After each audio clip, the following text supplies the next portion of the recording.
Max, pleasure to meet you. Nice meeting you too. Thank you so much for having me at the Sanderling Club. Oh, it's a pleasure. Let's go talk about architecture. Let's do it. Okay.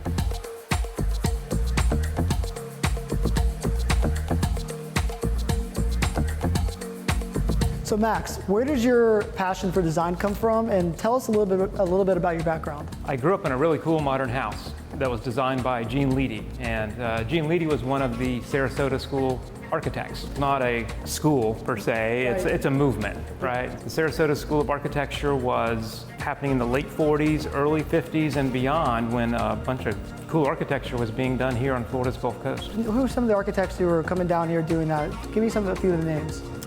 The most well-known one is Paul Rudolph. Okay, right? and talk about Paul and we'll count some of the stuff that he's done over the past half century.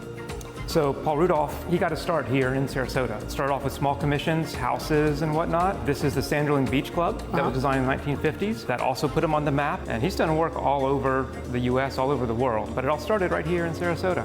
So would you say, obviously living in the Gene Leedy house, tell us a little bit about that and what was your experience like coming out of that kind of environment? So I was pretty much born and raised in that house. Yeah. And it was a house made of exposed concrete block, big, long, spanning concrete double T's, walls of glass. I mean, it was very impactful as a little kid growing up in that house. So without a doubt, I think that set me on a trajectory to become an architect. And Gene Leedy and his family were close family friends of ours too, of the Strangs. So I grew up surrounded by Gene Leedy and surrounded by his stories of people like Paul Rudolph and Philip Hiss and others of the Sarasota School movement.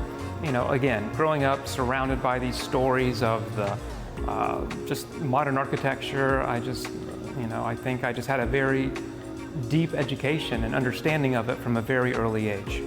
You know, it's funny, a lot of people had pictures of, Sports Illustrated swimsuit models up in their bedrooms. Right. I had like Sid Solomon, kind of paintings that was, from the Sarasota School area and stuff like that. So I don't know, I had a disconnect in there at some point. But so after I finished my undergraduate at University of Florida, I came back and interned with Gene Leedy for about a year and a half. And then I went off to Columbia University for grad school in architecture. And now you studied under somebody who's very, very famous and who's since passed on. I believe Zaha Hadid, you trained under her for X amount of years. Tell us what that was like. What was that experience for you? It was brief. It was very brief. Okay. It was one summer in between semesters at Columbia University. Okay. She was a superstar. Sure. Her work is amazing. Quite the exact opposite of Gene Leedy too. All these flowing, sinuous curves and stuff like that. Yeah. And Gene is boom, boom, boom, boom, boom. Great innovative work, mostly in New York, but all over. So a lot of your stuff is, again, Gene Leedy, you are kind of like that, 90 degrees, block, block, block. Did Zaha have, working with her kind of flowing and curved lines, do you implement that at all in your designs lately? Or has that any effect on you kind of moving forward in your career? It's hard to find some curves in our project. It is, I know, that's what I'm asking. Every now and then we sneak one in. You sneak one in, okay. Every now and then, but for the most part, it's, I think a lot of our work is just very practical. It's rational spaces. So I think every now and then you will see some angles and curves, but maybe it was too much of the Gene Leedy influence. Sure. But a lot of it also is just the exposed structure, celebrating structure, the indoor-outdoor connections. That's the stuff that really drove the Sarasota School of Architecture. And it was, a lot of it was because there wasn't AC back then. You had to design. No insulated glass. You had to design for indoor-outdoor spaces because that's where you lived.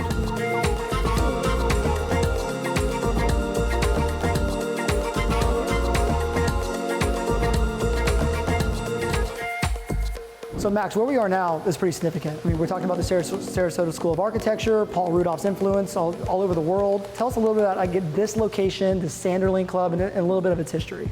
The Sanderling Club is a very iconic place in Florida's history, I think. Sanderling Club, these cabanas were designed by Paul Rudolph. There's actually an observation tower and some other features that were part of this. And this was one of the very first residential kind of master planned neighborhoods on Siesta Key. So that goes back to the 50s and it's evolved over time, but it's kept its charm. And it's right here on the edge of the Gulf of Mexico. Every Friday night, every Saturday night, all the neighbors come out, walk down to the cabanas, have cocktails, watch the sunset. It's just a very social place to live. It's great. And what about this design is special for you? The most eye-catching part, I think, is the curvilinear roofs on this, kind of to mimic the ocean waves, right? That was the thought, the driving thought. But they were just so simple to build. I mean, you could take a pickup truck to the back of Home Depot and get all these materials and recreate them if you wanted. And yet it's still beautiful. It's still beautiful. You know, again, that indoor-outdoor living. Cabanas are a social engine. You know what I mean? And it's a backdrop for all of the neighborhood activities. And Max, for you, what are some of the most iconic homes built in the Sarasota area?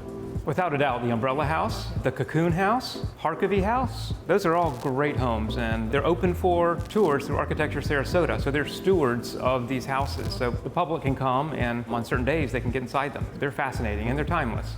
And I gotta ask, if you had to pick, what's your favorite one? Umbrella House. It's just, you know, when you're inside it, it just feels right. Right. And as a building, it's just a really cool, simple diagram. You know, here's a box of a house with a big sunshade over it, and that's it. Very cool. Love it.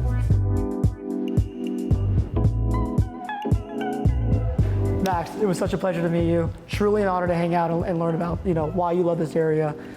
Thank you so much for your time. Likewise, that was fun. Thank you, sir. Appreciate it. Yeah.